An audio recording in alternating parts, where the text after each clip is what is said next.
শুভ সকাল বন্ধুরা, সকলে কেমন আছো? আশা করি সবাই খুব ভালো আছে। আমিও খুব ভালো আছি। আজকে হলো শুক্রবার, নিরামিষ। আর দেখো এখানে কাঁকরোল আর আলু কেটে নিয়েছি। আলুটাও গোল গোল করে কেটে নিয়েছি। আর আলু যেহেতু ছেলে খাবে, কাঁকরোল ভাজা ছেলে খায় না। আর এখানে দেখো ভেন্ডি কেটে নিয়েছি। ভেন্ডি আলু রাতে রুটির জন্য তরকারি করব নিরামিষ করে।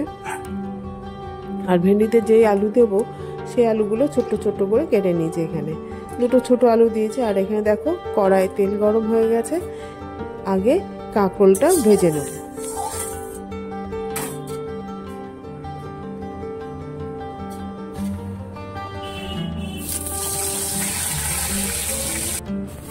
এখানে দেখো আমার কাঁকরোল আর আলু ভাজা কমপ্লিট। আর যে তেলে ভেজেছি সেই তেলেই অল্প করে পাঁচফোড়ন দিয়ে আলুগুলো ভাজা বসিয়ে দিয়েছি, মানে ভেন্ডির আলুটা। আর আলুগুলো যেহেতু একটু লাল করে ভেজে নিই, তার মধ্যে দিয়ে দিলাম ভেন্ডিটা। রাতে রুটির তরকারিটা করা থাকলে একটু নিশ্চিন্ত হই, কারণ ওতে নাহলে আবার রাত্রেবেলা টেনশন হয়ে যায় কি মানে রুটির সাথে কি সবজি করব তার। আর এখানে দেখো ভেন্ডির সবজি আমার রেডি। আর ওইদিকে দেখতে পেলে ভাতের হাঁড়ি বসিয়ে দিয়েছি। তো যাই হোক, ভাজা শুধু তো হলে হবে না, তার সঙ্গে আরেকটা তরকারি লাগবে। আর এখানে দেখো কত আগের দিন এনেছিল একটা ছোট মোচাটা সেদ্ধ করে নিয়েছি একটু ছোলা দিয়ে। আর এখানে ডালটাও সেদ্ধ করে রেখেছি, ফোড়ন দেবো বলে রেডি করছি আর কি। এটা ডালটা হচ্ছে ভাঙা কড়াইয়ের ডাল। এটা আমাদের দেশের ডালও বলে আমাদের এখানে সবাই।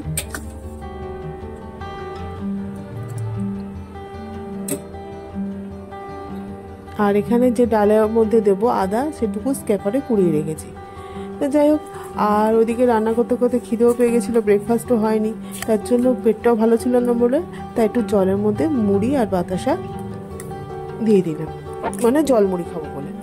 তো বাতাসা মাত্র দুটোই দিয়েছিলাম, বেশি মিষ্টি তো খাওয়া যায় না। যাই হোক, তো এদিকে আবার দেখলাম যে ভাতের ফ্যান পড়ছে, টিফিন খেতে বসে তাড়াতাড়ি করে উঠে এসে তারপর আবার ভাতের হাঁড়ির ঢাকনাটা খুলে দিলাম যথারীতি।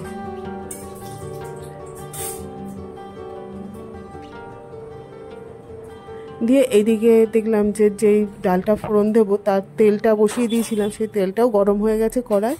দিয়ে আমি কি করলাম, এদিকে ডালটা ফোড়ন দিয়ে দিলাম।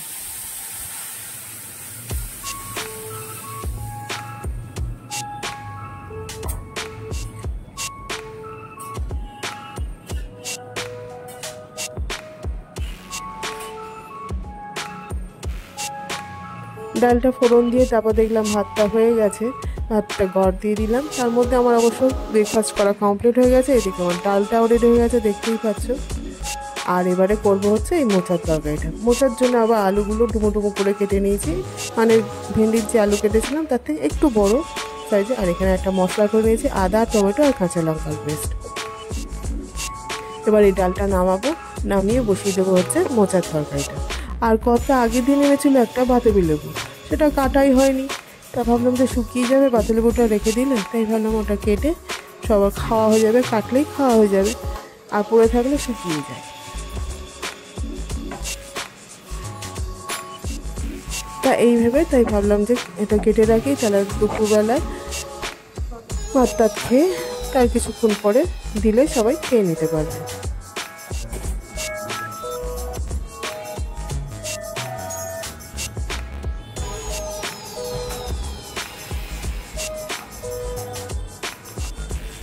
যাই হোক, তারপরে তো সব রান্না বান্না সেরে স্নান টান করে চলে আসলাম। এদিকে আমার গোপুসোনা বসেছিল, তাকে তো ভোগ দেওয়া হয়নি। তা ভোগের মধ্যে আজকে ভাবলাম যে আজকে দেবো হচ্ছে গোপালকে একটু লাড্ডু। তা লাড্ডু ভোগে দিয়ে ভোগ দিয়ে তারপর জল টল খাইয়ে আমার গোপুসোনাকে বসিয়ে রেখে এসে চলে আসলাম নিজেও পেট পুজো করতে, কারণ লাঞ্চের টাইম হয়ে গেছিলো। কর্তামশাই ছেলে সবাই খেতে চাইছিল। আর এখানে দেখো ভাত বেড়ে নিয়েছি, আর নিয়েছি এখানে কাঁকরোল ভাজা। আর এখানে ডালটা দেখালামই তোমাদের তখন।